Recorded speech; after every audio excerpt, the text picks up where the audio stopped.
Muy buenas tardes con todos y bienvenidos a un nuevo programa, a un nuevo capítulo de Conexión Jurídica, su noticiero de contenido jurídico que espero ya sea habitual y sea de entre sus favoritos para poder compartir lo poco, lo mucho que haya podido ocurrir en estos días. Y la verdad, empezamos la semana bastante fuerte, no solo por las noticias que han ocurrido desde el miércoles pasado de nuestro anterior programa, sino por algo muy reciente que ocurrió el día de hoy y que por supuesto vamos a darle una cobertura especial por ser algo bastante trascendental. Así que, bueno, para por supuesto empezar como siempre, Yersin, ¿qué tal? ¿Cómo te encuentras? ¿Cómo estás, Renzo? Muchísimas gracias. Buenas tardes a todos, bienvenidos a Conexión Jurídica. Soy Yersin Perales. Siendo hoy 20 de octubre, 2 y 7 de la tarde, estamos iniciando una nueva edición. Ya somos 20 conectados, gracias a los que se están dando cita a su programa político, ¿no? Donde hablamos de la coyuntura nacional y en algunas veces internacional. Bien decías, hemos iniciado el día de hoy con noticias muy relevantes, muy fuertes, que quizás nadie se lo esperaba.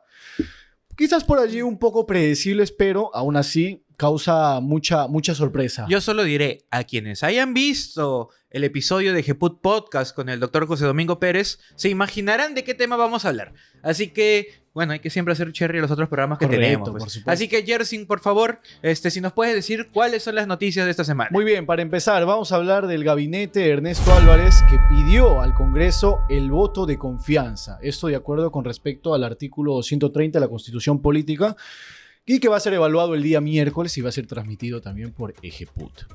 Dina Boluarte evalúa amparo, busca regresar a la presidencia de la República. ¿Es posible esta situación?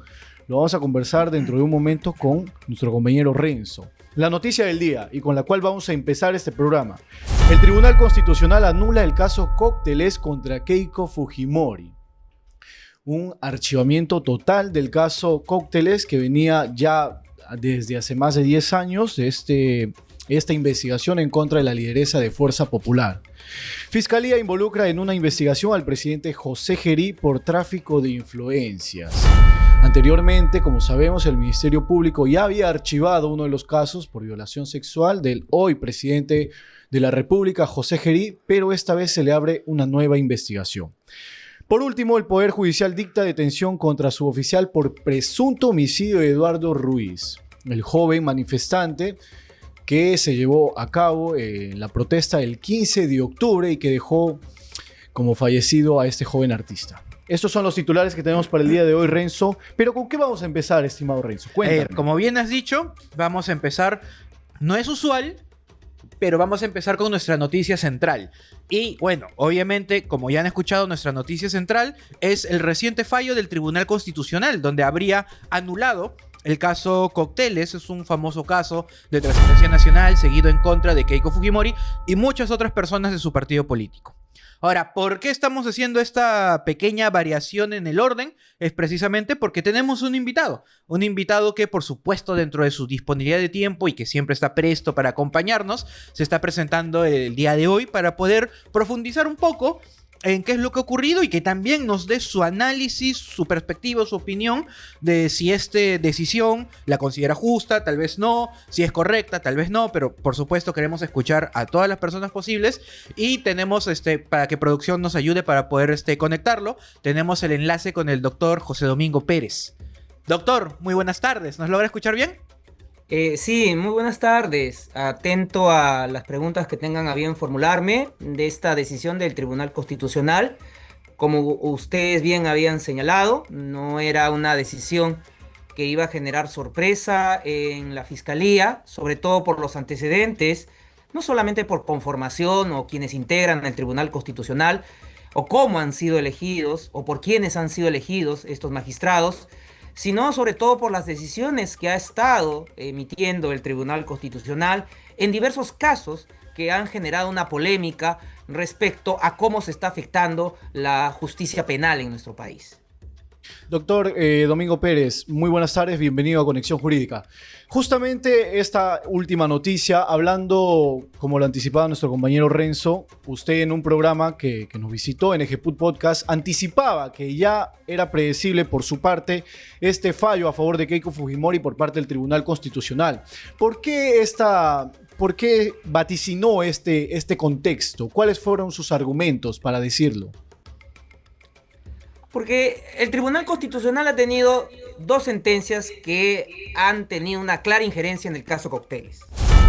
El caso Cocteles, el año pasado se instaló el juzgamiento y en este año se estaban llevando a cabo las actuaciones de juicio oral de manera regular, pero lamentablemente el Tribunal Constitucional atendió dos acciones, dos demandas de dos acusados, en este caso, y que a pesar de que habían sido rechazadas en una primera y una segunda instancia ante los jueces constitucionales del Poder Judicial, el Tribunal Constitucional fue afectando ese juzgamiento.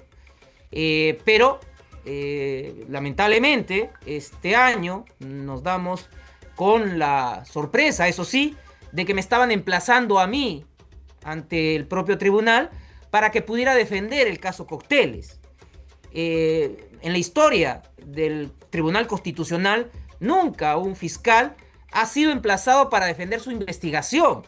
Siempre eran emplazados la Procuraduría del Ministerio Público y en el caso del proceso penal, el Procurador del Poder Judicial. Y es que me tengo que presentar en esa audiencia de hace algunas semanas y lo que ustedes pudieron ver, porque ustedes son un público objetivo, conocedor del derecho, pues no hubo una imparcialidad por parte de los magistrados.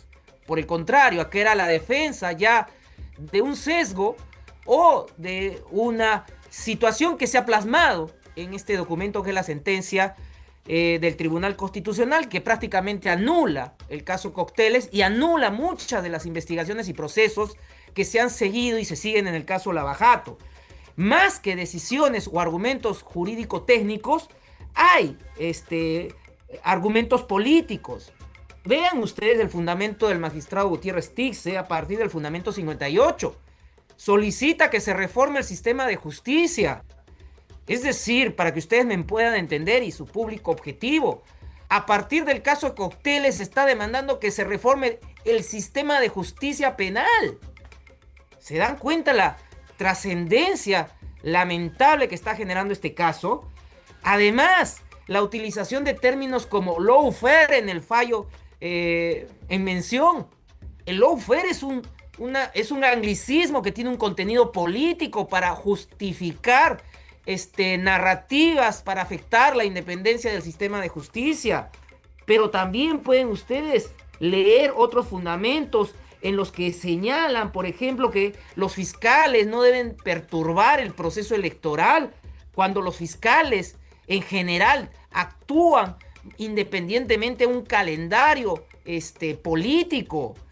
Estos argumentos nos llevan, y esto lo digo en nombre del equipo especial, porque sí hemos sentido la preocupación los fiscales, a manifestar que no estamos de acuerdo con esta decisión. Lamentablemente la ha dictado el Tribunal Constitucional y haciendo uso de ese ejercicio que corresponde a una de las partes en este proceso afectada, pues criticar la misma. Es decir, dentro de este derecho constitucional que tienen los ciudadanos y las ciudadanas, pero también una parte interesada en que se pudiera llegar a una decisión justa, a una decisión de culpabilidad, como había sido declarado culpable el expresidente Ollanta por haber recibido dinero para su campaña política. Doctor, disculpe que lo corte. Quiero tal vez sentar unas pequeñas bases para poder entender cómo ha ocurrido este fallo. A ver, primero, antes de hablar del mismo Tribunal Constitucional, porque también quiero preguntarle lo que nos acaba de adelantar, que para usted desde su conformación no estuvo bien o no estuvo correcto, un matiz muy político. Pero quiero tal vez primero entrar un poquito en el centro de este pronunciamiento del Tribunal Constitucional y corríjame también si me equivoco. A ver, yo tengo entendido que este habeas corpus se ha presentado porque la defensa de Keiko Fujimori señalaba de que se vulneró el principio de legalidad porque en la fecha en la cual ocurrió este presunto acto de lavado de activos, aún no se incorporaba en nuestro país el concepto de lavado de activos como por fuente de enriquecimiento. más o menos eso es lo que algunos resúmenes, aún no tenemos la sentencia completa, lamentablemente, pero sé que en algún momento va a estar en internet para poder descargarla. Pero más o menos ese es uno de los cuestionamientos. Esta afectación al principio de legalidad por la aplicación temporal de la norma. Ahí quisiera preguntarle primero sobre esta parte del fondo de la sentencia. ¿Es correcto el análisis, a su criterio por supuesto, es correcto el análisis que hace el TC sobre este punto? De que acá la data de las fechas de las normas es trascendental, o tal vez ha habido una interpretación errónea por parte del Tribunal Constitucional. ¿Cuál es la postura que usted defendió en su momento sobre este extremo? Lo que alegó la defensa fue un habeas corpus por afectación del principio de legalidad, por el delito de lavado de activos, por la imputación que se había realizado para la campaña del año 2011 y la campaña del año 2016. El fundamento o la razón de la decisión la encontramos en el fundamento 57. Yo les invito a que lo puedan leer, ya está en la internet para que puedan ustedes acceder. Y ahí el Tribunal Constitucional lamentablemente no recoge los argumentos que plantea la defensa y que han sido contrapuestos por parte de la Procuraduría, del Poder Judicial, del Ministerio Público y de la propia Fiscalía. ¿A qué me refiero? La defensa no solamente debate en relación a la fuente que viene de procedencia de la empresa Odebrecht, sino también las otras fuentes que correspondían a el dinero que se capta de las actividades del señor Dionisio Romero y del señor Rasmus Echecopar. Y el Tribunal Constitucional en el fundamento 57, literal A, dice que la Fiscalía no ha delimitado el delito fuente, cuando la propia defensa en la propia audiencia y en su propia demanda no establece como una causal de afectación que la Fiscalía no haya determinado cuál era la procedencia delictiva de esos activos que se habían recibido. Si ustedes siguen leyendo esos fundamentos 57 literal B, indica de que a la empresa Odebrecht no se le ha investigado. Y yo los invito a que puedan leer la demanda, seguir las dos audiencias que se llevaron a cabo en el Tribunal Constitucional.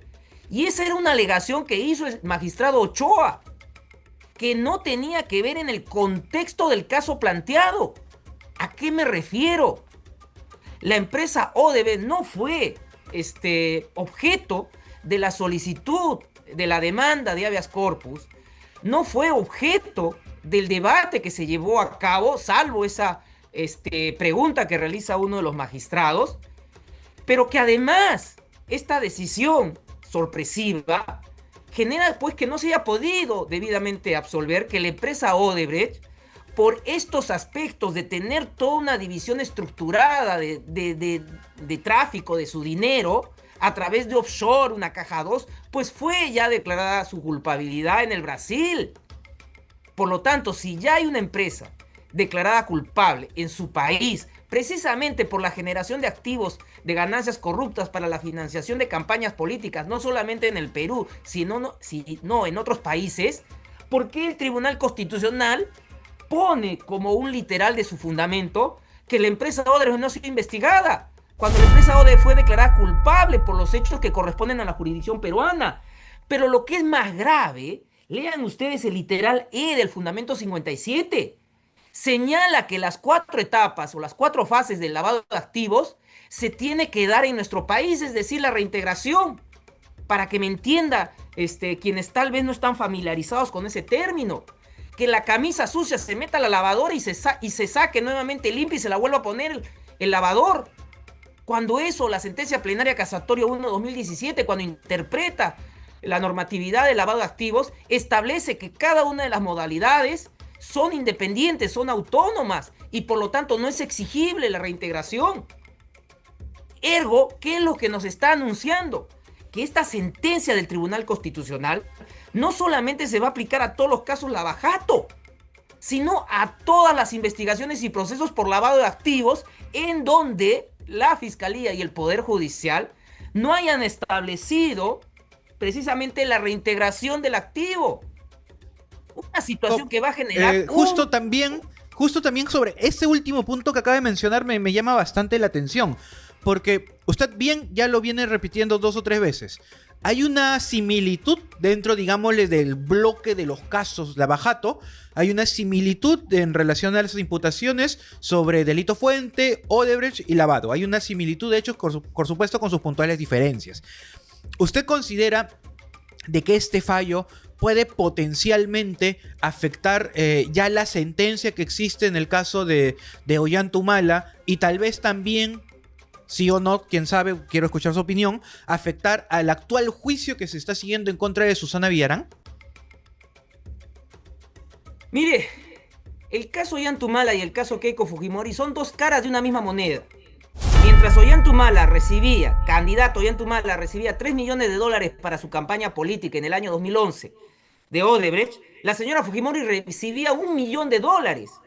El señor Ollanta está condenado en primera instancia actualmente. Y a la señora Fujimori, el Tribunal Constitucional prácticamente la ha sacado del proceso, ordenando que el juez archive el caso.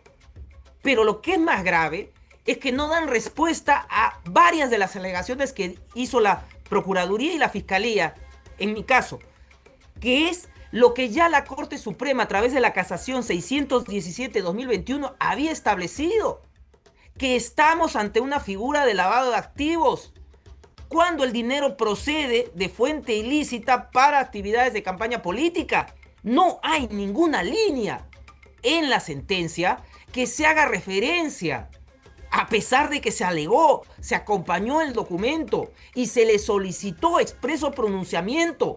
Por lo tanto, esta sentencia no solamente afecta a la Fiscalía, afecta a los jueces del Poder Judicial, a los diversos jueces de distintas instancias que se habían pronunciado, y en eso voy a concordar con el voto en discordia de la magistrada Pacheco Serga, presidenta del Tribunal Constitucional, en donde señala a sus colegas que ellos, como magistrados del Tribunal Constitucional, no pueden sustraer las actividades propias de un juez penal y que por lo tanto esa demanda debió ser declarada improcedente. Sin embargo, la mayoría del Tribunal Constitucional nos da una sentencia que no solamente es aplicable al caso Keiko Fujimori, al caso ya del condenado en primera instancia Ollanta, sino que se puede aplicar al juzgamiento en la actualidad que se está llevando contra la exalcaldesa Susana Villarán y a los demás casos en los cuales se ha imputado esta misma modalidad contra el Partido Renovación Popular, el Partido Aprista, el partido de la señora Lourdes Flores. Es decir, va a generar lamentablemente impunidad. Doctor fiscal Domingo Pérez, otro de los asideros que presenta el Tribunal Constitucional, dice entre líneas, es que considera que la figura penal de receptación patrimonial, bajo la cual se pretendía procesar a Fujimori por lavado de activos, de aplicarla implicaría realizar una aplicación retroactiva y desfavorable de la ley penal, afectando gravemente al principio de legalidad penal. ¿Usted rechaza este argumento por parte del Tribunal Constitucional?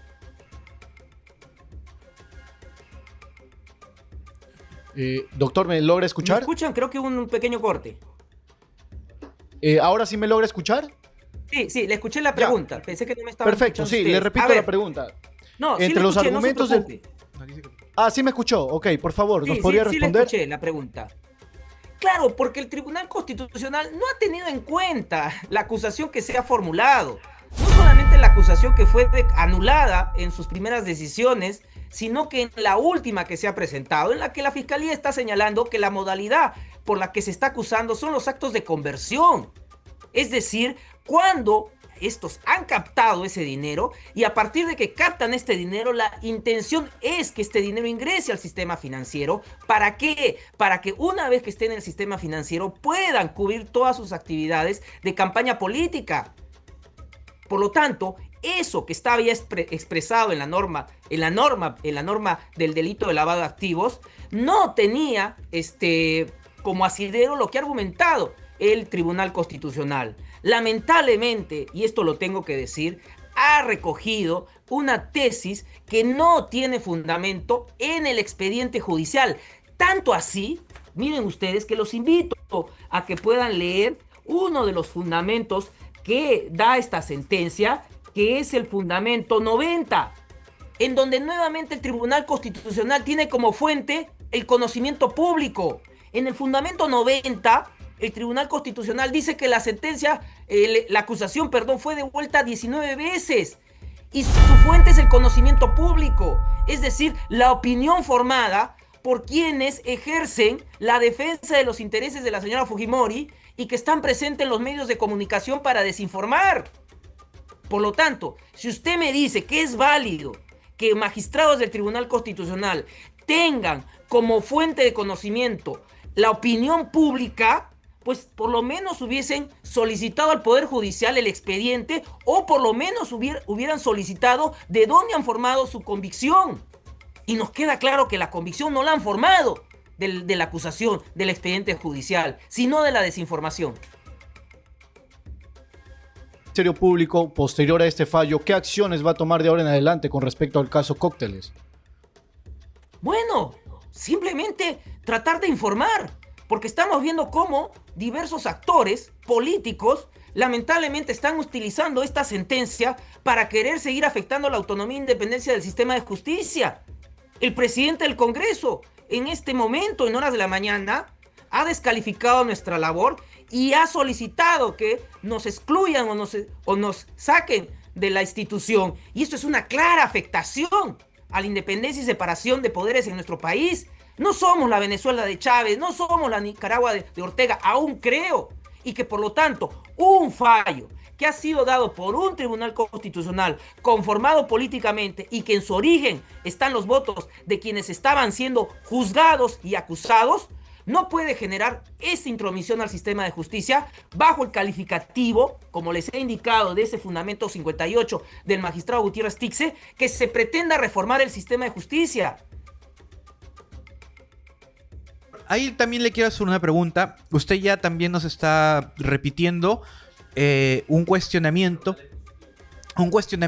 a la conformación del Tribunal Constitucional. Tal vez si nos pudiera profundizar un poco en ello. ¿A qué usted se refiere con este cuestionamiento a su forma de haber sido integrado? A ver, nadie va a negar, por lo menos los que estamos en esta disciplina que es el derecho, que el origen del Tribunal Constitucional por mandato constitucional es político.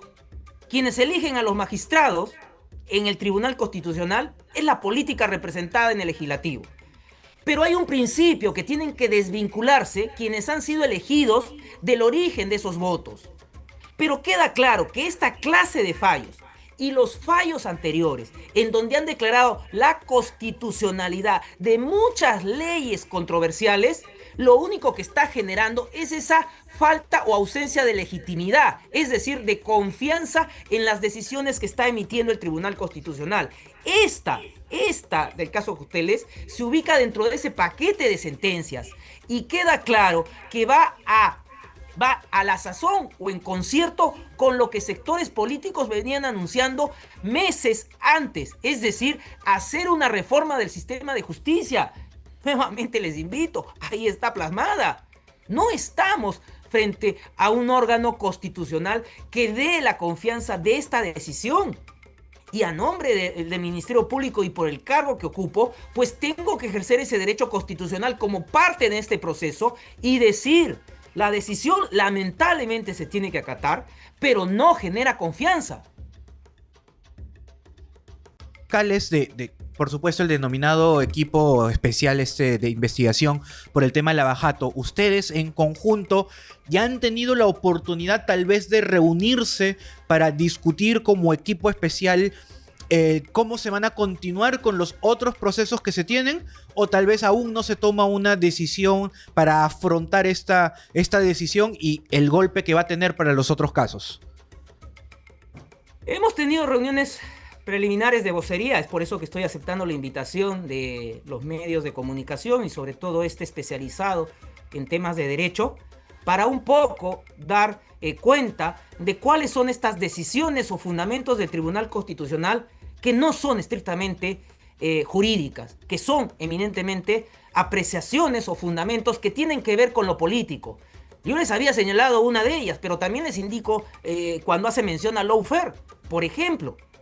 Cuando la presidenta del Tribunal Constitucional hace más de una semana anunciaba públicamente en los medios de comunicación que ya tenían los votos y las firmas de la sentencia y que se iba a notificar la semana que venía. ¿Y qué pasó en la semana pasada? pasó un lamentable hecho de crisis en nuestro país que ha llevado a la muerte de un compatriota peruano. ¿Y qué pasó? No se notificó, no se hizo de conocimiento esta sentencia. ¿Cuándo se hace de conocimiento esta sentencia? El día de hoy, en horas de la mañana. ¿Para qué? Para marcar una agenda distinta en nuestro país. Entonces, si ustedes me permiten, genera desconfianza. El fallo se va a tener que acatar, se va a tener que cumplir por la justicia ordinaria. Pero eso no nos exime a, como representante de una de las partes afectadas, que es la sociedad, mostremos una apreciación crítica de esta decisión.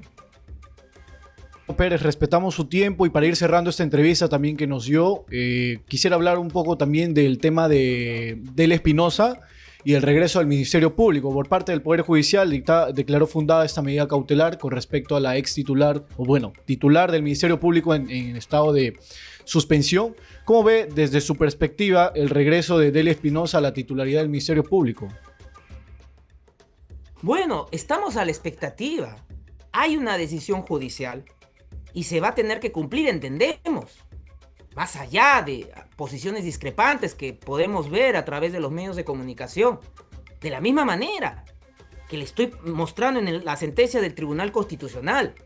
Más allá de la discrepancia que podamos tener como una parte afectada con ese fallo, la justicia penal ordinaria tendrá que cumplirla. Y lo más probable es que el juez de la investigación preparatoria archive el caso Cocteles. Esto finalmente genera un ánimo o una percepción de confianza hacia determinadas instituciones. Pues bueno, eso lo tiene que evaluar la sociedad.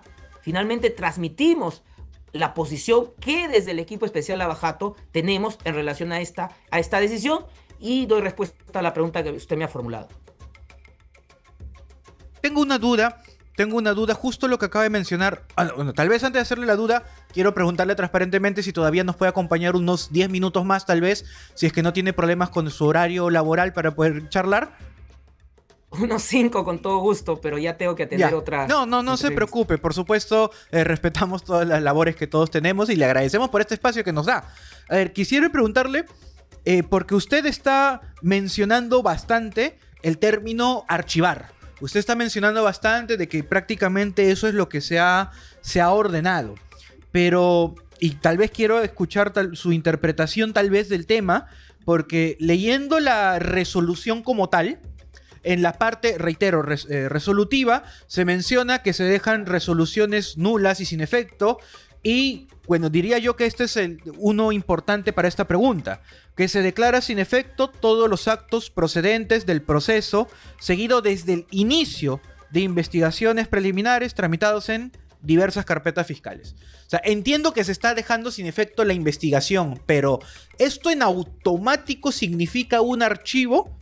O tal vez significa de que la investigación se podría continuar tal vez con una línea diferente. ¿Cómo usted está viendo esta parte resolutiva del TC? A ver, esta fórmula que utiliza el Tribunal Constitucional hay que entenderla. El Tribunal Constitucional no puede declarar la responsabilidad penal o no de una persona, de un investigado, de un imputado, de un acusado. No puede. Esa es atribución exclusiva de la justicia penal ordinaria. Lo que puede hacer el Tribunal Constitucional es ver si en esa investigación, en ese proceso se han respetado sus garantías. Queda claro que lo que ha ordenado el Tribunal Constitucional es que se anulen las resoluciones que desestimaban las solicitudes de improcedencia de acción, las excepciones que había planteado la defensa de la señora Fujimori. Pero le ha dado una camisa de fuerza al juez, le ha puesto una camisa de fuerza para que se vea obligado a archivar ese caso después de que declare fundadas las excepciones de improcedencia de acción, porque ha señalado que los hechos que han sido imputados por la Fiscalía no son delito de lavado de activos. Queda claro de que quienes entendemos el derecho y quienes entendemos esta forma como el Tribunal Constitucional está sustrayendo las competencias de la justicia penal ordinaria, va a tener esa consecuencia.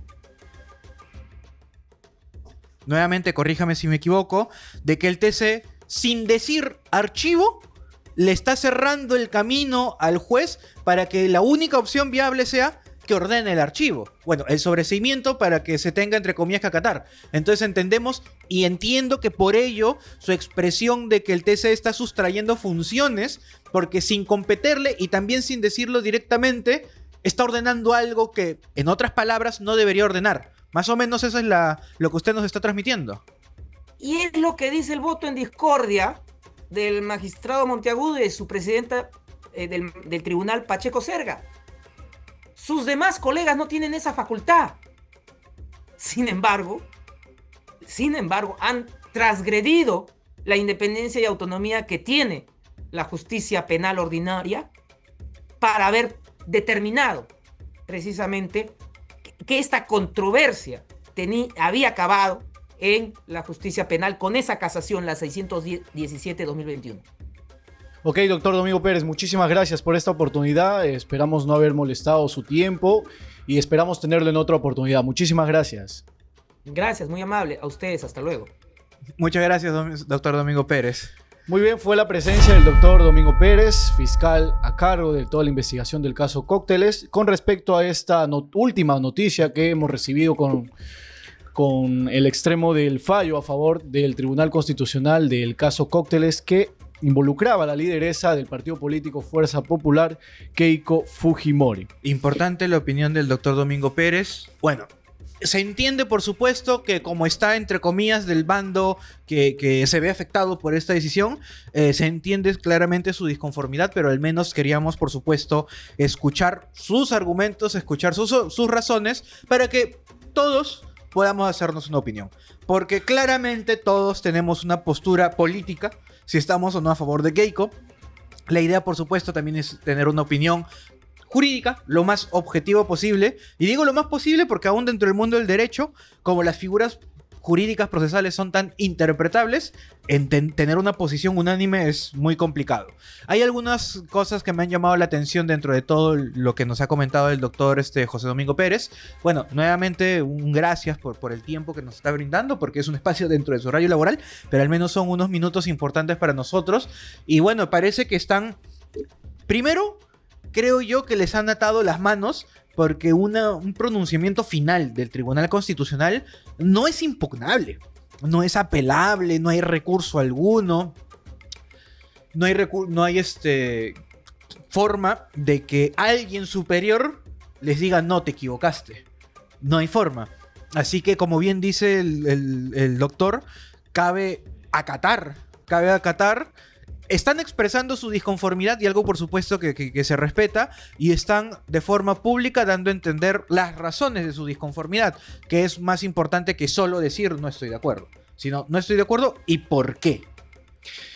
Y para las personas que recién se están conectando, estamos hablando del fallo a favor del Tribunal Constitucional con respecto al caso Cócteles de Keiko Fujimori. Ahí en imágenes la resolución que dice declarar fundada la demanda interpuesta por doña Juliana Loza Ábalos, abogada de Keiko Fujimori y Gucci.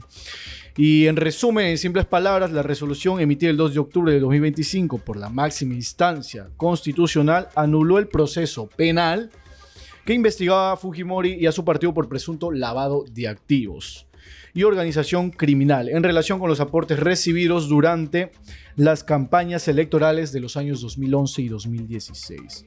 Este tema que data de más de 10 años de todo el proceso y que obviamente fue liderado por el fiscal miembro del equipo especial Lava Jato del Ministerio Público, José Domingo Pérez, quien hemos tenido hace unos instantes.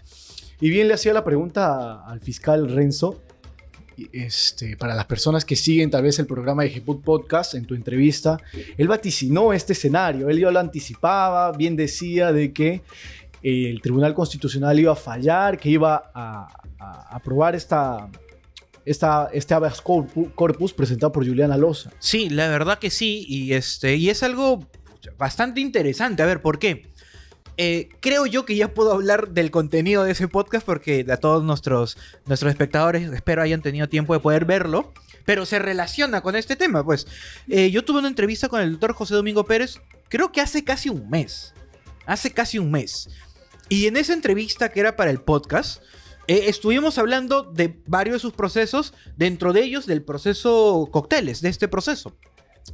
Y el doctor Domingo Pérez Dentro de lo que yo le empecé a preguntar, sobre todo por la nulidad que hubo del juicio y que se regresó a etapa intermedia, el doctor José Domingo Pérez me lanza primero el comentario de que el Tribunal Constitucional, la justicia constitucional, serían los únicos que podrían de alguna manera cerrarles el paso para continuar con este proceso. De ahí yo le dije, digamos de la forma más neutral posible, eso es cierto, pero aún no sabemos el resultado. O sea, podrían darle la razón a la defensa de Keiko, o podrían darle la razón, no darle la razón y darle la razón al Ministerio Público y que el proceso continúe. Porque siendo neutrales, en teoría tú no pronosticas qué va a resolver un juez. Tú podrías ser uno o el otro, podrías ganar o perder. Pero el doctor Domingo Pérez me dijo, no. El Tribunal Constitucional nos va a cerrar la investigación. Fue muy tajante. Él estaba muy claro hace un mes de que el caso se iba, en otras palabras, a caer por intervención del Tribunal Constitucional. Y es ahí donde, sinceramente, me sorprendió esta certeza con la que, en palabras sencillas, decía, no vamos a poder continuar, vamos a casi perder, por usar otras palabras. Y me sorprendió mucho esta seguridad que tenía en esta derrota. Y yo le pregunto, ¿cómo puede estar seguro? O sea, ¿por qué es que tiene esa convicción para mal? Y me habló un poco de lo que ya nos ha estado contando ahora, de la conformación del Tribunal Constitucional, que son actores políticos, elegidos parte por bancada de Fuerza Popular, y de pronunciamientos en contra del Ministerio Público que ya está emitiendo, que eran los de los dos habeas corpus que también mencionó ahí un poco rápido, pero en la entrevista hay información muy profunda para que puedan tener más detalle. Y decía que esta suma de factores, les decía, vamos a perder. En otras palabras, repito, porque nunca usé ese término. Incluso me dijo que ya estaba preparando para ese momento un artículo donde prácticamente ya estaba hablando del cierre injusto a su criterio del caso Cócteles, y que por supuesto ese artículo iba a salir más adelante cuando salga el pronunciamiento del Tribunal Constitucional.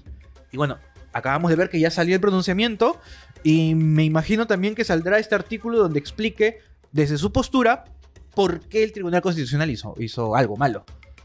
Puntualicemos que este fallo no fue unánime, fue por mayoría, y los magistrados que estuvieron a favor fueron Helder Domínguez, Francisco Morales, Gustavo Gutiérrez Tixe, César Ochoa y Pedro Hernández. Allí producción nos deja una pequeña encuesta en comentarios. Dice, ¿estás de acuerdo con la anulación del caso Cócteles? 67% nos dice que sí y 33% nos dice que no. Pero vamos a leer un poco los comentarios. A ver, vamos a ver qué es lo que dice nuestra audiencia. Mayra Mercedes dice, lamentablemente la decisión del TC sin que exista sustento constitucional archiva el caso Cócteles. Francisco Gálvez, ¿cuánto dinero en sueldos? Para nada. Digo, de este fiscal más puede el odio que la razón justa.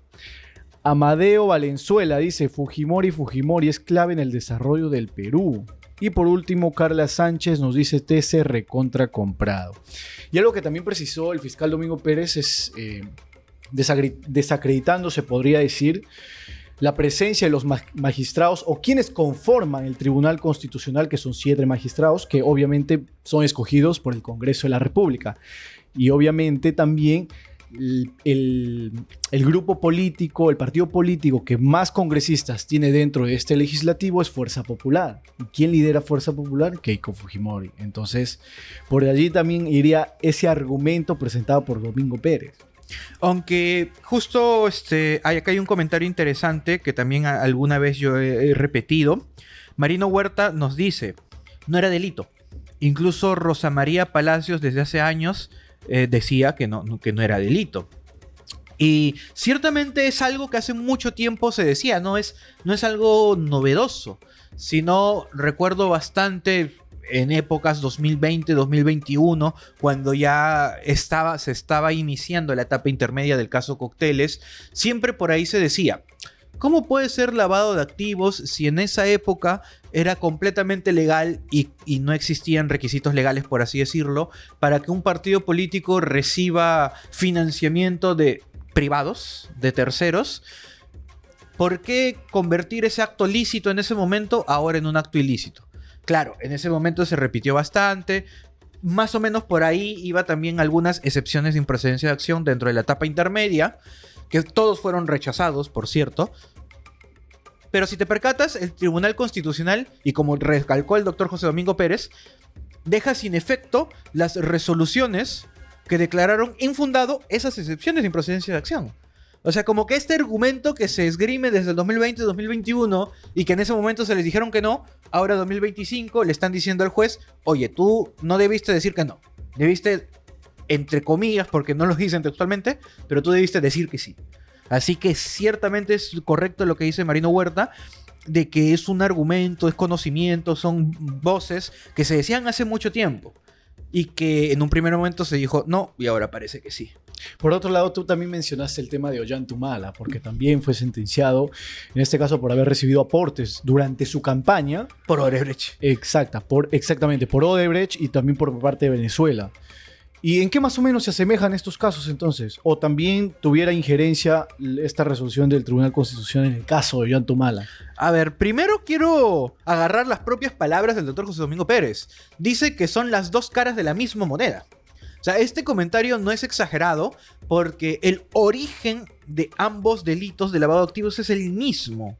El origen es, tú estabas en campaña, te dimos dinero, tú recibiste ese dinero y con ese dinero hiciste tu campaña, pero trataste de ocultar la forma en que recibiste este dinero y por eso te inventaste falsos aportantes para con esta información falsa cubrir el dinero que te entraba por culpa de Odebrecht.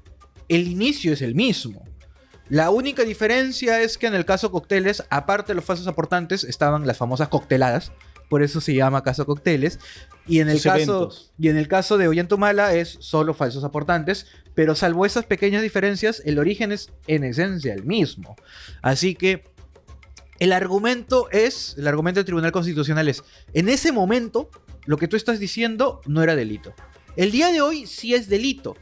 Pero en ese momento, 2011, 2016, no era delito. Así que si en ese momento no era delito, no la podemos procesar por esos argumentos. Ojo, no es que sea o no sea delito, es que simplemente en ese momento no estaba tipificado en la norma.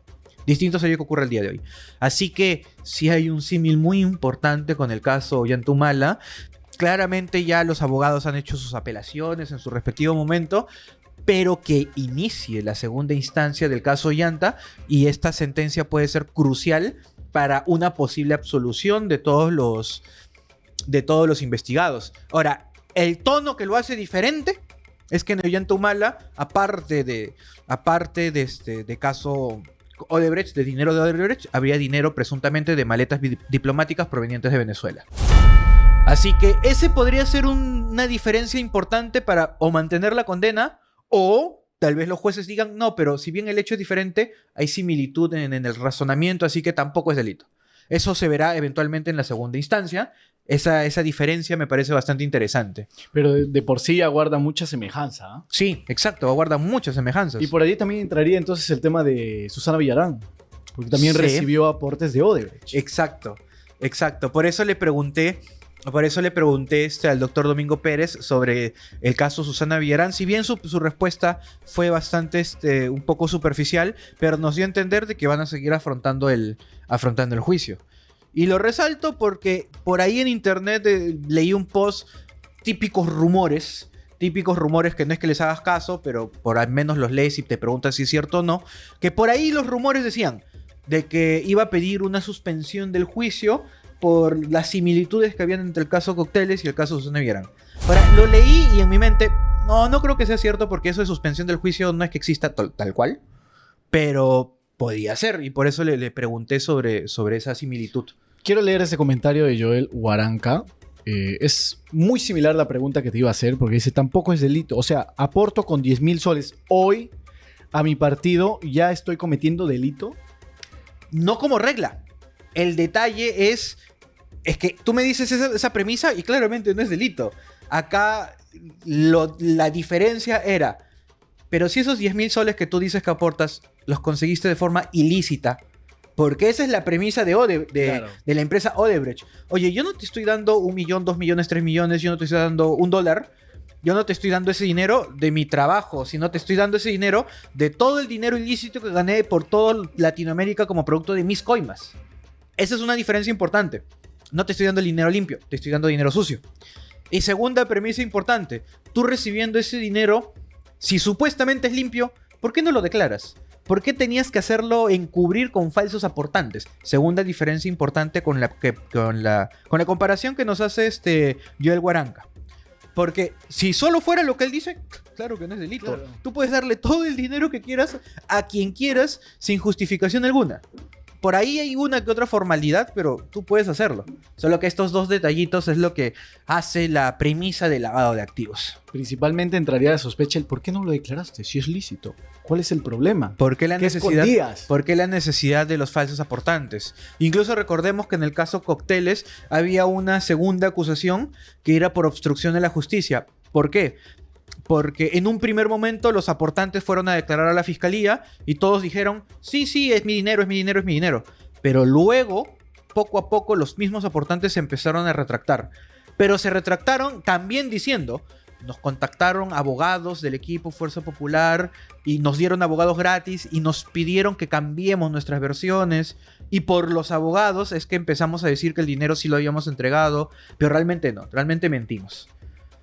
Y es ahí donde empieza a evidenciarse una presunta organización criminal, una presunta obstrucción a la justicia, y sale como una acusación distinta dentro del caso Cócteles. Porque ese caso nace como lavado de activos, organización criminal, obstrucción a la justicia y falsa declaración en procedimiento administrativo en concurso real con falsedad ideológica, si la memoria no me falla. Muy bien, esto fue el tema de la noticia, la última, la calientita que ha salido el día de hoy sobre el Tribunal Constitucional y el fallo a favor del partido de Fuerza Popular, liderado por Keiko Fujimori. Noticia en desarrollo, por el momento también. Vamos a cambiar de tema. El último comentario de Joel Guaranca que me parece bueno Sí, y es por muy favor. cierto. Nos dice, entendido, señores, creo que por lo que hablábamos de la comparación entre dar dinero y todo lo que ocurrió con Correcto. Fuerza Popular. Entonces, la fiscalía debió primero demostrar que el dinero recibido es ilegal o maculado. Correcto. Eso es cierto. Eso es cierto. Forma parte del tipo penal de lavado de activos. Tienes que demostrar que no solo te dieron dinero, sino que ese dinero era de fuente ilícita. Porque no basta simplemente entregar dinero, sino es un acto completamente legal. La y permitido situación por hubiese norma. cambiado si hubiese empezado de esa manera, quizás. Probablemente. Es que sí, por mucho tiempo se tenía ese cuestionamiento de, oye, ¿y cómo pruebas que todo el dinero de Odebrecht es ilegal? Porque Odebrecht también ha sido una inmobiliaria transnacional exitosa a nivel Ha sudamericano. entrado dinero lícito. Así que por ahí se trata de demostrar cuál era el dinero lícito e ilícito dentro de la empresa, dependiendo de dónde salía el dinero. Por eso el famoso concepto de caja 2. ¿Por qué? Porque una empresa tiene una caja. ¿Por qué nace el concepto de caja 2?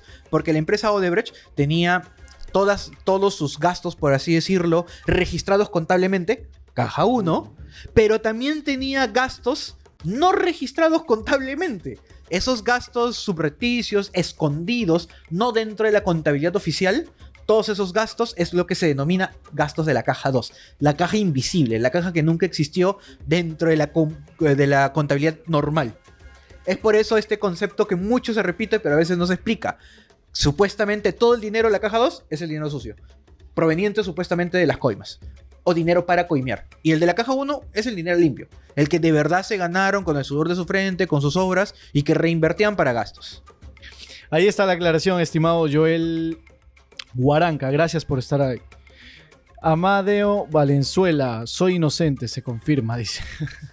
A ver, por favor, tenemos mención 2:55 para ir a desarrollar los titulares que tenemos para todos el día de hoy. Si me ayuda ahí producción. Y asimismo invitar a las personas que están conectadas que puedan dejar sus comentarios, que lo estamos leyendo en su gran mayoría. Curso de preparación para la evaluación del estudio de caso JNJ. Ya empezó la preventa, ya está disponible por todos nuestros medios. Se pueden contactar con nosotros, lo pueden hacer mediante este programa, porque también está el número en pantallas, ahí lo va a poner producción. O pueden hacerlo por las diferentes redes sociales, ya saben cómo contactarnos, que estará certificado por si acaso por el Colegio de Abogados de Ayacucho. Así que, ¿cuándo inicia esto, producción? El 10 de noviembre. El 10 de noviembre, ya falta poquísimo, ya estamos a 10 días nada más de entrar al mes de noviembre. penúltimo mes del año, así que por favor los invitamos a inscribirse. Curso de preparación para la evaluación del estudio de caso JNJ. Ya, es ahí donde me dan ganas de renegar de producción porque te estás terminando la mención y recién ponen el afiche. Y eso que has almorzado, ¿ah? Sí, Y sí. eso que has almorzado. De todos los de producción acá, que somos como 10, ya has almorzado. Eres el único que ya ha almorzado. Es que llegué temprano, iba a tomar un poquito de tiempo que empiece la nota, llegó mi almuerzo y dije, bueno, no voy a perder el tiempo, ¿no? Así que puedo ir comiendo. Aprovecho para leer el comentario de Isaac Gómez. El primer comentario fue: buenas tardes, amigos de Conexión Jurídica, saludos desde Breña, comiendo un buen turrón por el mes morado. Espero que haya podido disfrutar de su turrón. Sí, la verdad es que sí. Incluso la semana pasada fui a peregrinar a la iglesia de las Nazarenas, el santuario del Señor de los Milagros, y saliendo hay toda una cuadra de tienda de turrones. Me compré medio kilo de turrón para mí porque vivo solo, no quiero abusar, a pesar de que igual es bastante, y 1 kilo para llevarle a mi madre a su casa, a mi madre y a mi padre. Y después resulta que estás a dieta. Sí, la verdad que sí. Bueno, yo no estoy tanto a dieta, estoy cuidando lo que como. Ok. Trato de comer menos calorías, digo trato porque a veces pierdo, pero ahí me esfuerzo, pero es mes morado, es un turroncito. El mes lo amerita. Exacto. El mes lo Aparte, amerita. yo soy devoto del Señor de los Milagros y van de la mano. Bueno, eso ha quedado clarísimo, ¿ah? Muy bien, vamos a la nota que tenemos en el orden correspondiente. Gabinete de Ernesto Álvarez pide al Congreso el voto de confianza. Esto se rige al artículo 130 de la Constitución Política, donde menciona, acá lo voy a leer, lo tengo, dentro de los 30 días de haber asumido sus funciones, el premier Ernesto Álvarez concurre al Congreso en compañía de los demás ministros para exponer y debatir la política general del gobierno y las principales medidas que requiere su gestión. Plantea el efecto cuestión de confianza. Si el Congreso no está reunido, el presidente de la República convoca a legislatura extraordinaria. Pero normalmente siempre suelen estar reunidos cuando se persona el premier. Ya fue presentado el oficio, fechado el 17 de octubre pasado y dirigido al titular del Parlamento, y es el titular del Parlamento, el primer vicepresidente de la Mesa Directiva de Gestión 2026, Rospigliosi, ¿no? Fernando Rospigliosi. Sí, que nunca renunció al final. Que Se primero- dijo, pero ¿no? sí, Se dijo. y en Y algún además lo momento, conversamos. sí, exacto, lo conversamos, de que había anunciado él, ni siquiera su bancada, él, de que iba a renunciar siguiendo la línea de fuerza popular de su comunicado, de alejarse de cualquier posible aparente intrusión con el Los dos Congreso poderes, y con los dos poderes, y ahora sigue, curioso. Su secretario general, Luis Galarreta, de Fuerza Popular, él salió a comunicar de que él va a permanecer dentro de la presidencia del Congreso. Por el momento, quién sabe, es Fuerza Popular, se acercan elecciones, pueden haber cambios. Bueno, pero finalmente sobre esta nota. Por favor. Primero, tenía que ocurrir porque es algo obligatorio. Todo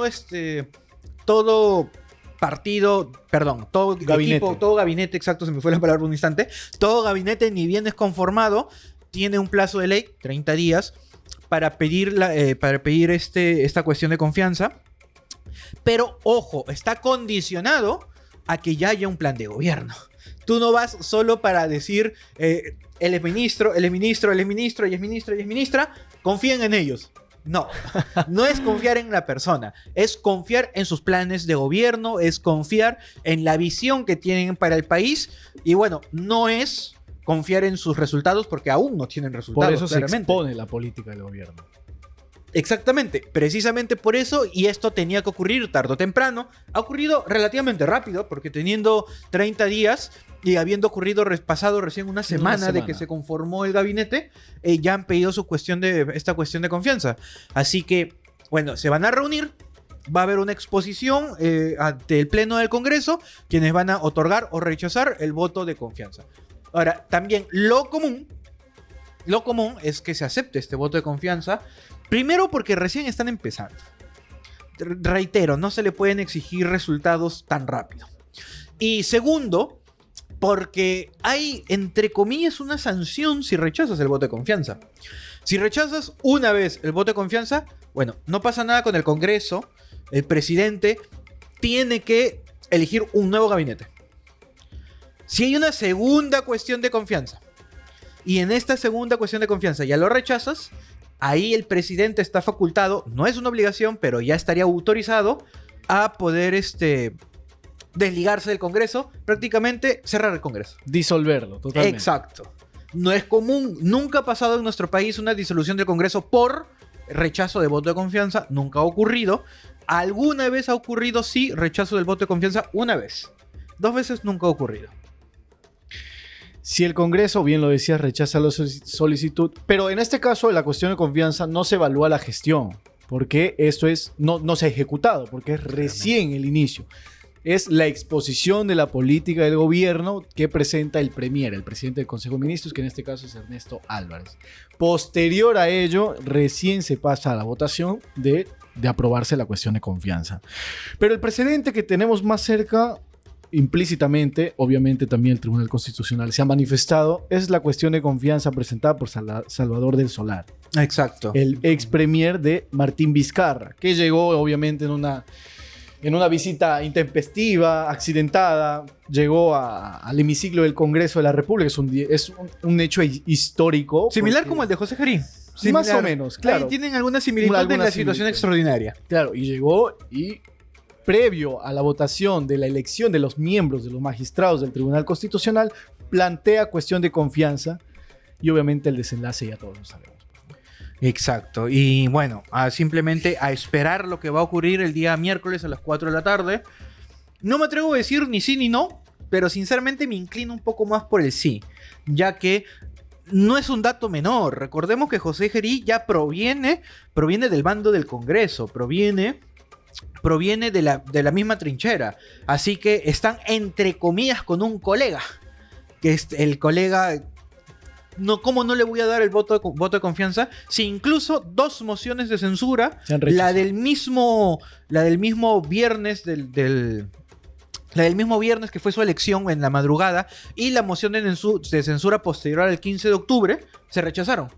Así que es muy probable que el Congreso les dé el voto de confianza. Que es muy solo se probable. obtuvieron aproximadamente 30 votos para aprobar la moción de censura, pero la norma regular del Congreso dice que se necesita mayoría simple, es decir, 66 votos para aprobar la moción de censura, cosa que no fructificó. Muy bien, vamos a pasar a la siguiente nota que tenemos. Dina Boluarte evalúa amparo, busca regresar a la presidencia de la República. A ver, para empezar esta nota, estimado Renzo, de cajón, te pregunto, ¿es viable de que se pueda o que se presente el escenario en el que Dina Boluarte regrese a ser presidenta de la República? Es viable bajo una premisa. A Dina se le remueve de la presidencia por una resolución del Congreso. Correcto. Y acá, pregunta jurídica. ¿Una resolución del Congreso puede ser cuestionada por otro tipo de justicia? La respuesta es sí. Una resolución del Congreso puede ser cuestionada mediante la vía de la acción de amparo ante la justicia constitucional. Hay denuncias constitucionales, bueno, más allá de la denuncia, hay resoluciones del Congreso donde se levanta inmunidad parlamentaria que han sido declaradas nulas por el Tribunal Constitucional o la Justicia Constitucional Ordinaria, y ya en anteriores ocasiones. Así que no es algo nuevo que el TC o la Justicia Constitucional dejen sin efecto alguna resolución del Congreso. Lo que sí es nuevo es que este pedido sea específicamente sobre una resolución que declara la vacancia. Eso sí es lo novedoso. Específicamente el motivo. Pero la materia no es nuevo y se puede. Así que, teniendo en cuenta que se puede, lo que tiene que hacer la justicia constitucional es analizar el fondo. Y por analizar el fondo me refiero a verificar si hay o no una afectación a alguna garantía procesal o algún derecho fundamental. Porque finalmente en eso consiste la justicia constitucional, en que en casi cualquier parte del país, en cualquier decisión, si te han transgredido algún derecho fundamental o garantía procesal, acudes a la justicia constitucional. Caso Cocteles que acabamos de ver, ¿cuál fue supuestamente lo afectado? Principio de legalidad, que es una garantía constitucional, una garantía procesal de índole constitucional. Como se afectó una garantía procesal, nos fuimos en acción constitucional, que en este caso es habeas corpus, y lo declararon fundado. Acá, ¿cuál es presuntamente lo que se habría afectado? Por ahí las malas lenguas dicen plazo razonable, que es un derecho constitucional, es una garantía procesal, artículo 139 de la Constitución.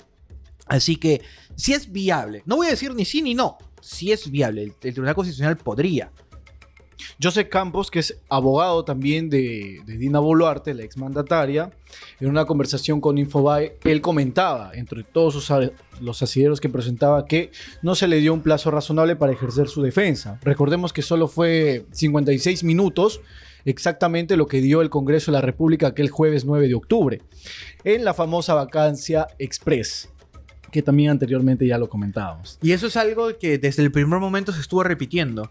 Digamos que el primero en mencionarlo fue el propio abogado de Dina Boluarte, el doctor Juan Carlos Portugal Sánchez.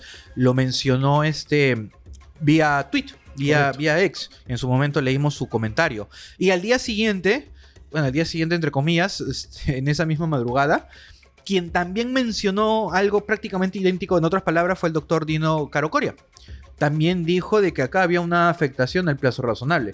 ¿Cómo puede ser tan rápido? Ahora, el agregado del doctor Joseph Campos es que hizo la comparación con otros procesos de vacancia que en efecto entre la notificación y la convocatoria a la audiencia para que te defiendas pasaron días, no horas, y señaló algo que es acorde al Código Procesal Civil. El Código Procesal Civil, que se aplica de manera supletoria a todos los procesos cuando hay algún vacío. Este código dice, entre la notificación y el acto procesal al que se convoca, tiene que haber una diferencia mínima de 3 días hábiles. Esto es lo que dice de manera supletoria el Código Procesal Civil. Mínimo 3 días. Mínimo 3 días hábiles. Por ejemplo, en el derecho penal se usa mucho este artículo porque el derecho penal no te regula los plazos entre notificación y audiencia. Se usa supletoriamente el Código Procesal Civil. Ahora, este tema parlamentario también puede aplicar supletoriamente el Código Procesal Civil. Para eso existe ese código tan amplio, porque trata de cubrir todos los vacíos que puedan existir en nuestro sistema. Y es coherente, es lógico este argumento que dice que debió haber habido mínimo una diferencia de 3 días hábiles. Más aún cuando Dina afrontó 4 pedidos de vacancia acumulados en un único debate, pero eran 4, entre comillas, 4 acusaciones diferentes que debieron debatirse individualmente. No necesariamente de forma individual, ¿ah? Porque el hecho de que se acumulen y se convoque una única audiencia para debatir los 4 no es algo malo, no es algo incorrecto. Pero sí se le debió dar el tiempo para que tú tenga un plazo razonable de poder debatir en esa audiencia esos 4 motivos. Y elaborar su defensa correctamente. Exacto. Otra de las incongruencias que también se presenta, o que se ha hablado muchísimo, se ha debatido en este tema de la vacancia express de Dina Boluarte, es el tema de las denuncias que se le ha archivado en su momento la Subcomisión de Acusaciones Constitucionales a favor o a raíz también del fallo del Tribunal Constitucional. Recordarás que precisaron o esclarecieron el artículo 117 de la Constitución Política con respecto a las denuncias o por qué se le podía investigar a un presidente de la República en funciones. Exacto. Entonces, a raíz de eso, la Subcomisión de Acusaciones Constitucionales archivó las denuncias de Dina Boluarte, pero en los asideros de las diferentes mociones de vacancia que se presentaron, parte de diferentes congresistas, estaban esas denuncias que ellos mismos habían archivado. Entonces, aquí nace tal vez una incongruencia que también fue debatido por abogados especialistas, constitucionalistas.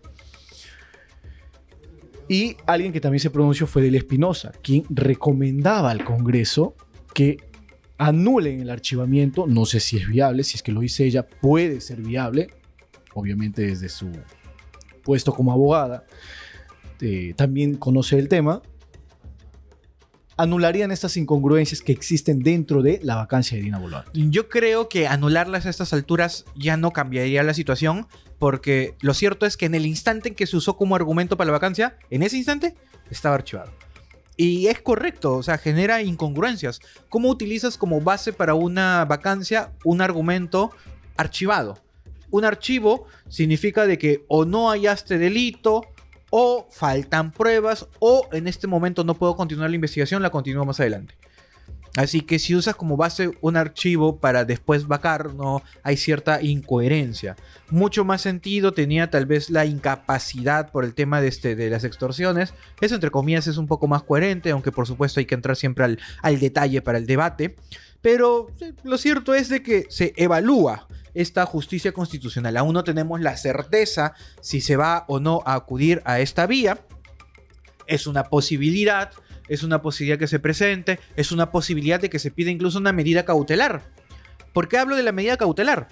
Porque si yo presento ahora un amparo, al igual que la justicia constitucional y la justicia ordinaria, va a demorar. Y tengo la posibilidad de que la primera instancia me lo declare infundado, la segunda instancia tal vez también, tal vez recién me dan la razón ante el TC. Y eso puede demorar un montón. ¿Qué tanto puede demorar? Pues podría demorar hasta que acabe el periodo de la presidencia de José Gerí, que tiene la diferencia de 9 meses, creo que faltan 8.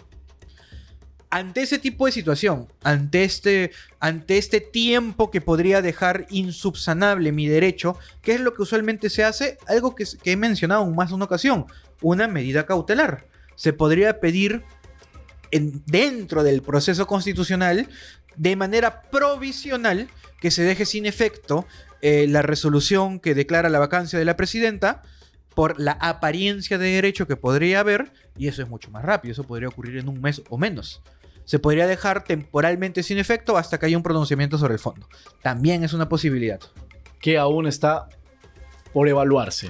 Ya el equipo de la presidenta evaluará qué es lo que hacen y qué no hacen. Pero son posibilidades que la norma permite. Noticia en desarrollo que obviamente estaremos comunicándolo. Vamos a cambiar de tema, vamos a ir con nuestra penúltima noticia, y es del presidente José Gerí, que rapidito nomás, a una semana de gestión, ya se encuentra en investigaciones. A ver, tenemos una mención antes, son 3:12 de la tarde. Buen provecho a los que ya están almorzando o han terminado su almuerzo, pero solo nosotros almorzamos plan de 3, 4 Solo de la tú. tarde. Hoy día sí he almorzado antes de empezar. Solo por esta vez te has escapado. Solo Renzo, por esta rápidamente, vez. los miembros, por favor. A ver. Muchas gracias a todos por esta partecita que es los miembros que nos acompañan en Ejeput. Como bien ya saben, nuestro canal de YouTube tiene acceso, por supuesto, a todo nuestro contenido gratuito, como lo es este programa, y muchos otros, mucho tipo de contenido que hay, pero, y agradezco de antemano a todos los que se unen a nuestra comunidad de los miembros. ¿Quiénes son los miembros? Los que pagando una suscripción nos apoyan al canal. Solo con esa suscripción nos apoyan. Y por supuesto, el canal, si lo desea, puede darles un contenido especial a los miembros. Y nosotros no somos ajenos a esta situación, sino que les brindamos de manera exclusiva a todos los miembros accesos a nuestras clases ya grabadas, con mucha anticipación en los diversos cursos que brinda Ejeput. Y podrán ver desde la pantalla, podemos ver de que ya hay bastante contenido subido exclusivo para los miembros. No solo hablamos de materia penal, que sinceramente es algo de lo que se habla bastante, sino de múltiples ramas del derecho. Estamos viendo contenido de proceso civil, de proceso laboral, de proceso de extinción de dominio, de derecho penal, de derecho constitucional, entre otros. Podemos ver clases que las más breves, las más cortas, están durando 45-50 minutos, al igual que también hay clases mucho más extensas que duran 3 horas. Así que están todos invitados a unirse a nuestra comunidad de miembros para recibir todo este contenido exclusivo, para que lo vean cuantas veces quieran, siempre con el afán de seguirnos actualizando en esta bonita carrera que es el derecho. Ahora, también preguntan, ¿cuánto cuesta la suscripción a nuestro canal? Bueno, es por la módica suma del equivalente de 2 gaseosas, como yo siempre lo digo. Por 4 soles 90, bueno, se redondea mentalmente a 5 soles, pueden ser miembros y pueden tener acceso exclusivo a todo este contenido. Así que están todos invitados a formar parte de esta comunidad y seguir formándose con nosotros en este bonito camino, gracias a Ejeput. Muy bien, muchísimas gracias, Renzo. Ahora sí, Fiscalía involucra en una investigación al presidente José Gerí por tráfico de influencias. A una semana nada más de su gestión, el Ministerio Público ha presentado una denuncia en contra del presidente José Gerí, esta vez por el delito de tráfico de influencias.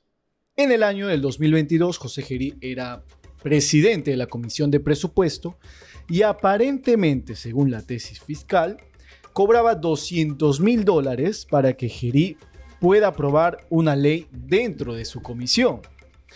Esta investigación está a cargo del fiscal Carlos Ordaza, miembro del equipo especial de fiscales contra la corrupción del poder, que también investiga a otros funcionarios muy reconocidos, entre ellos el hermano de la presidenta, Nicanor Boluarte. Pero en este caso todo apunta a que el presidente José Gerí cobraba, ¿no?, estos sobornos, esta cantidad de dinero que oscila aproximadamente entre $200,000 para aprobar leyes y que obviamente beneficiaría a terceros. ¿Qué es el delito de tráfico de influencias, Renzo? A ver, de manera muy abstracta, el tráfico de influencias es cuando un funcionario público que tiene a cargo una función en específico se interesa en favorecer a alguien a través de su correspondiente función. En este caso, José Gerí, presuntamente, al aprobar estas leyes, donde habían temas relacionados a presupuesto, habría beneficiado a alguna empresa o alguna persona. Lo digo aún en abstracto porque aún no se aterriza mucho esta presunta ley que sería. Simplemente se habla sobre obras en la región de Piura. Ahora, este delito se caracteriza porque, por ejemplo, yo soy funcionario público, tú te presentas a un concurso público y yo hago que tú ganes, pero no es que me hayas pagado una coima, simplemente yo me interesé. Así que como yo me interesé, sin que tú interfieras, eso es tráfico de influencias. Distinto sería que tú me pagues o me prometas algo. Eso ya se llama colusión. Es una forma agravada de la negociación del tráfico de influencias, como a veces se le podría denominar. Este tráfico de influencias también implica la posibilidad de que otra modalidad, yo conozco al funcionario que va a ver tu proceso y yo voy a interceder entre ese funcionario para favorecerte. Tráfico de influencias. Puede ser real o simulado. Real, de verdad te conozco. No necesariamente hablo contigo, pero de verdad te conozco. Simulado, ni siquiera te conozco, pero le digo a alguien, oye, si lo conozco, voy a interceder por ti a cambio de dinero. Esa es la forma de este tráfico de influencias. Un escenario similar, el caso de Andrés Hurtado y la fiscal Elizabeth Peralta. Exacto. ¿Es correcto? Exacto. Es solo que ese era un tráfico de influencias real porque sí se conocían, solo que se tiene que probar, por supuesto, si llegó a existir este tráfico. Pero llama mucho la atención de que a finales de que ya se haya archivado el caso de violación sexual por parte del fiscal Tomás Alaino Gálvez, que ni bien asumió la titularidad del Ministerio Público, lo ha archivado, ahora nazca una nueva investigación, ahora por el caso de tráfico de influencias de José Gerí, que ha venido teniendo mucho protagonismo a lo largo de toda la semana, sobre todo en redes sociales, principalmente en TikTok, ¿no? Y que los medios, los dominicales, se han encargado de evidenciar quién es la persona que estaría detrás de todo esto, de todos estos videos, de todas las transmisiones en vivos, que de por sí, desde mi parte, de mi postura, aplaudo porque eso demuestra transparencia, más que todo allegada al ciudadano, cosa que no hacía su antecesora. No, claro, que era Dina Boluarte. Claro que no. Pero de por sí preocupa mucho ya que esté inmerso en este tipo de cosas, que todavía está en proceso de investigación. Yo lo único que quiero hacer tal vez es darle el beneficio de la duda. ¿Por qué? Porque todo esto nace como conversaciones entre terceros. Porque donde están estos chats y estos mensajes que presuntamente implican a Gerí es entre trabajadores de la PCM y asesor congresal. No es directamente entre congresista y José Gerí. No es directamente entre ellos. Porque cabe la posibilidad, no afirmo ni desmiento, pero cabe la posibilidad de que, por ejemplo, como yo acá trabajo para Ejeput, yo de repente converso con cualquier otra empresa, le digo, oye, dame $200,000 y yo me voy a asegurar que en Ejeput siempre hablemos bien de tu marca. Un ejemplo. Okay. Ahora, tal vez hay la conversación conmigo y una empresa, tal vez incluso hasta me dan el dinero, pero el hecho de que yo conozca al gerente de la empresa no significa que realmente lo vaya a hacer. Por eso es tráfico de influencias real o simulado. Puede que de verdad ni siquiera haya tenido nada que ver, en este ejemplo, el gerente para el cual trabajo, o tal vez sí tiene que ver, pero es algo que se tiene que investigar. Porque cabe la posibilidad de que simplemente estoy nombrando a un tercero para generarte convicción y que me des dinero. Pero no necesariamente es cierto. Por eso ahí quiero ir con el tema de beneficio de la duda. Hasta que no haya tal vez un chat que lo implique, que hable con él directamente, donde se le mencione directamente, o más aún, hay un audio o un chat de su número, hasta ese momento como que no hay una certeza de que sea hacia él. Claro, porque esto nace a partir de que Hildebrand en sus 13, reconocido periodista y medio también, en este caso toma relevancia ante la aparición de una conversación de WhatsApp.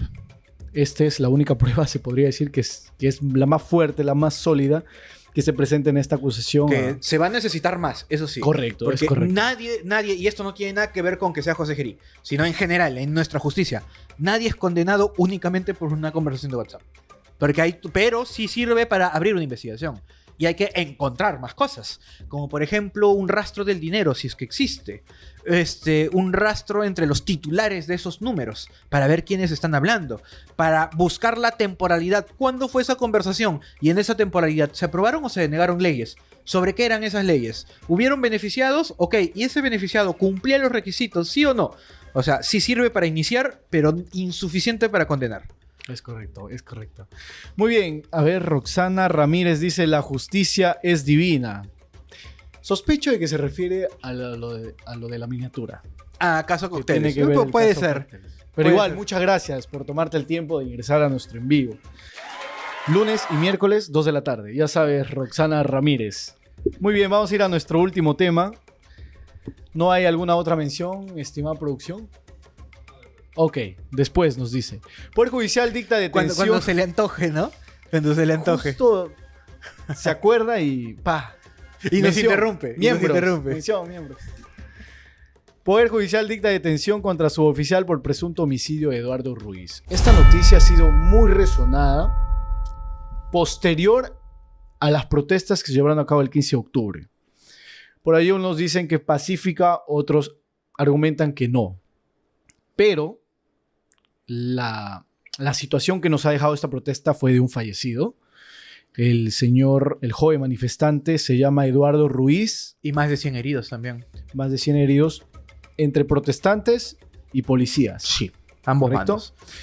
El noveno juzgado de investigación preparatoria nacional dictó 7 días de detención preliminar contra el suboficial de tercera PNP, Luis Magallanes, quien sería el oficial que habría disparado al señor que vemos en pantalla, Eduardo Ruiz, durante la marcha que se llevó a cabo el 15 de octubre.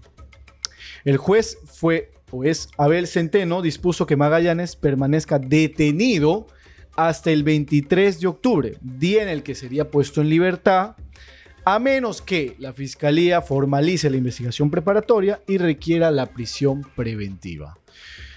Sus abogados, obviamente cada uno por su lado, han salido a defender a sus clientes, pero lo que llama mucho la atención es los asideros que menciona el suboficial Luis Magallanes, que lo hizo en defensa propia, porque existía un grupo de personas que ya estaban atentando o por atentar contra su vida. Y utilizó obviamente su arma de reglamento. Primero, su argumento de defensa no es descabellado, siempre y cuando pueda probarlo, por supuesto. Ya que se tienen que debatir algunas cosas básicas, como todo pueblo democrático y justicia democrática que queremos. Primero, determinar si él disparó o no. Pareciera que está reconociendo que sí disparó, porque su línea de defensa no va tanto en si disparé o no, sino por qué disparé. Y la legítima defensa es una defensa válida, por supuesto, con carga de la prueba de quien lo propone. Así que si puede demostrar que hubo una legítima defensa, podría salir libre. Por el contrario, si no demuestra que hay legítima defensa y la tesis fiscal es lo correcto, de que hubo un exceso en el uso de arma de fuego por parte de la policía, pues claramente sería encontrado culpable. Eso se tiene que investigar de la manera más neutral posible, ya que hay múltiples videos en redes sociales donde se ven los momentos del disparo, pero también hay videos de momentos antes, donde sí se puede apreciar que hay un grupo de personas, no grandes, sino un grupo de 5 o 6 personas que pareciera que se van contra un grupo de policías, no con una certeza de que haya violencia o no, pero sí se ve ahí como que se están enfrentando, los están encarando. Si eso para el policía fue determinante para sacar su arma de reglamento, se tiene por supuesto que debatir a nivel judicial. Lo cierto acá es que se ha pedido la detención, lo cual es algo usual en este tipo de casos cuando no hay detenidos en flagrancia. Se han pedido el máximo que la ley te permite, que 7 días. Se puede apelar, pero siendo realistas, las apelaciones suelen ser declaradas infundadas, porque el argumento para la detención es una sospecha plausible. Es decir, un mínimo de sospecha de que tú eres responsable. Lo importante va a ser estos 7 días. Esos 7 días van a ser cruciales porque van a permitirle al Ministerio Público armar un caso sólido y pedir prisión preventiva por ese caso, o tal vez se dan cuenta que el caso no es sólido y no piden. Yo sinceramente creo que por el tema mediático van a pedir. El caso sea o no sea sólido, es muy probable que pidan. Y ya veremos cómo va a continuar este posible pedido de prisión preventiva. O sea, el tema mediático, la opinión pública, ¿tendría injerencia en la decisión del juez? Lamentablemente sí. Lamentablemente en nuestro país, cuando hay un tema mediático muy fuerte, sí se ve doblegadas las voluntades de algunos jueces. No voy a decir que de este juez en particular sí o no. No lo voy a afirmar. Pero ocurre en nuestro país que cuando hay presión mediática, por un tema de imagen y por un tema de evitar mayor revuelo, se aceptan este tipo de pedidos. Porque imagínate que el juez rechace esta prisión preventiva. Lo que se viene. El 98% de las personas no van a leer la resolución. Al 98% de las personas no les va a importar cuál fue el argumento del juez para rechazar la prisión preventiva. Les va a importar solo el resultado. Lo has rechazado. ¿Y cuál va a ser el mensaje equivocado que puede recibir la población? Impunidad, han comprado al juez, corrupción, vamos a hacer otra marcha hasta que los jueces hagan lo que queremos. Así que muchas veces, lamentablemente, para evitar ese tipo de situaciones de enfrentamientos sociales, el Poder Judicial se ve en la obligación de atarse de manos y tomar una decisión más política que jurídica. Se ha normalizado mucho este tema de los prejuicios, ¿no? Con respecto a las decisiones de las autoridades competentes, de las instituciones competentes con respecto a este tipo de situaciones. Sí. Tanto, por ejemplo, el Tribunal Constitucional falla a favor de Keiko Fujimori, magistrados comprados, tribunal escogido por el Congreso. Ahora, el Poder Judicial, si es que falla en este caso, resuelve a favor del policía, juez comprado, Poder Judicial comprado. Entonces, es una realidad que vivimos desde hace mucho ya, no es algo reciente. Pero otra de las contradicciones que también se han presentado dentro de este caso es por parte del comandante general PNP, Óscar Arriola, donde él fue quien dio la premisa y dijo, muy seguro, que fue un suboficial de tercera, y lo dijo con nombre y todo, Luis Magallanes, quien fue el que disparó, quien fue el autor, quien perpetró el asesinato del señor Eduardo Ruiz. Pero por otro lado, en otra conferencia, participaba el ministro del Interior, Vicente Tiburcio, y decía todo lo contrario, que aún está en investigación, que no se sabe. Que no se ha determinado si la bala provino del arma de Magallanes, cuando este teniente Arriola dijo que sí. O sea, ciertamente esas son contradicciones, pero ojo, estas son declaraciones para la tribuna. Para la tribuna me refiero para nosotros, para la prensa, para el ciudadano común y corriente. Como muchas veces le he escuchado a varios abogados que están en el medio político, como muchas veces siempre les escucho decir, lo importante es lo que hay en la carpeta y en el expediente. Porque lo que hay en la carpeta y en el expediente no necesariamente es lo mismo que hay en la prensa. A veces en la prensa hay más o hay confusiones, pero tal vez dentro de la carpeta todo está claro, o tal vez no. Lo que va a importar es lo que hay ahí dentro. Pero sí me preocupa un poco de que sobre un tema tan importante y dos actores políticos que deberían estar alineados, ¿ah? Definitivamente. La policía y el Ministerio del Interior, que se supone trabajan de la mano, me sorprende que entre ellos se contradigan. Es un poquito, no sé si decir inaudito, pero algo que no debería ocurrir. Sobre todo si estás señalando la culpabilidad de una persona con nombre y apellido. Porque imaginemos que el ministro Tiburcio tiene razón y no ha sido este oficial Magallanes. Su carrera ya está manchada, ya. Ya todo el mundo sabe quién es. Todo el rechazo público que está recibiendo ya es inevitable y es insubsanable. Así que, suponiendo que de verdad no haya sido él, ya se le hizo un daño fatal a él y a su carrera. Hubiese sido un poquito más normal, más pasable si hubiese sido entre el ministro del Interior o el comandante general con, por ejemplo, no sé, un abogado, un congresista, Claro. cualquier otra persona que esté ajena. Porque se que no esté entiende dentro de del que Ministerio del Interior. son o enemigos o dos personas que no necesariamente están en contacto directo. Y entre ellos sería razonable que se contradigan, pero no entre personas de la misma tribuna. No hubiese sido muy alarmante, se podría Exacto. decir.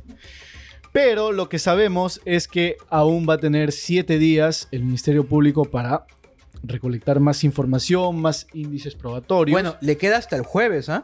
el 23. Porque esto se aprobó ayer o antes de ayer. No, esto recién ha salido a la luz. Solo que esto se ha aprobado, si no me equivoco, desde el 16, desde el 17, por ahí, porque el nombre de Magallanes sale casi al momento. O sea, no demoró días y días en salir. Y aparte, va a salir el 23. O sea, 23 réstale 7, se supone que esto debe ocurrir el 16. Así que... Queda poquísimo queda tiempo. poquísimo. Yo creo que a más tardar el miércoles, el 22, ya el Ministerio Público, de querer, debería presentar su requerimiento de prisión preventiva. Ya, pero en tu estado pitonizo se va a declarar fundada la prisión preventiva. Yo considero que sí, la verdad. Yo considero, repito, muchas veces palabras de colegas míos abogados, que la carrera de Derecho es una carrera de resistencia. ¿A qué me refiero? Tenemos que estar acostumbrados a que el primer pedido lo perdamos, el segundo pedido lo perdamos, recién ante la Suprema probablemente nos den la razón. ¿Por qué? Porque en la Suprema ya no hay incidencia política. En la Suprema le dan la razón a quien le tienen que dar la razón y no le dan la razón a quien no tiene la razón. Ahí ya de que el pueblo va a decir algo, de que esta institución va a decir algo, no. Ellos tratan de ser lo más objetivos con la ley posible. Cuestión que en instancias anteriores tampoco debería haber injerencia, pero las hay. Pero las hay, lamentablemente. 3:31 de la tarde. Gracias a todos por haber estado el día de hoy, 20 de octubre. Estamos cerrando la edición de Conexión Jurídica. Las mayores gratitudes a todos los que han estado conectados, que nos han dejado sus comentarios. Ya saben que estamos de lunes y miércoles a las 2 de la tarde, llevándoles la información más reciente de todo el acontecer nacional político. Renzo, nos vamos. Así es, Jersey, nos vamos y no podemos irnos sin quejarnos de producción, porque en todo el programa de hoy no he visto ni mi nombre ni mis redes sociales. Toma. Ni el mío ni el tuyo. Toma. Así que Así que has estado paciente, ¿ah? sí, Eso he que tampoco estado de buen humor por haber comido antes de empezar el programa. Bueno, mala idea entonces almorzar temprano. Porque... Sí, porque si no le hubiera dado con palo a producción, pero hoy estoy bastante paciente. He tenido un fin de semana bastante tranquilo, bastante Comiendo apacible. turrón. He comido... Bueno, este fin de semana no, Ok. pero he ido a peregrinar a las Nazarenas, he podido servir de alguna manera en unos albergues este fin de semana, he podido ir a divertirme con mis amigos y mis amigas, así que he tenido un fin de semana bastante tranquilo, Pero- y estoy feliz. Así que no voy a permitir que algo pequeño y que encima viene ocurriendo hace mucho tiempo me venga a arruinar mi semana. No lo vas a permitir. No lo voy a permitir. Yo puedo más que mi mal humor. Perfecto, ha quedado clarísimo, Renzo. Así que bueno, ya nos estamos yendo. Muchas gracias a todos por llegar hasta este momento. Como siempre digo, nosotros gustosos de poder compartir con ustedes todos los sacrificios que ustedes ya saben que hacemos, que básicamente es estar acá sin comer. Hoy yo no, pero él sí, como siempre. Así que a todos los que nos han acompañado y los que nos vayan a ver en la repetición del programa, el grabado que queda para la noche u otro día, muchas gracias por su preferencia, muchas gracias por su sintonía. Y recuerden, Conexión Jurídica llega gracias a Ejeput, la mejor formación jurídica. Que todos tengan un muy buen inicio de semana.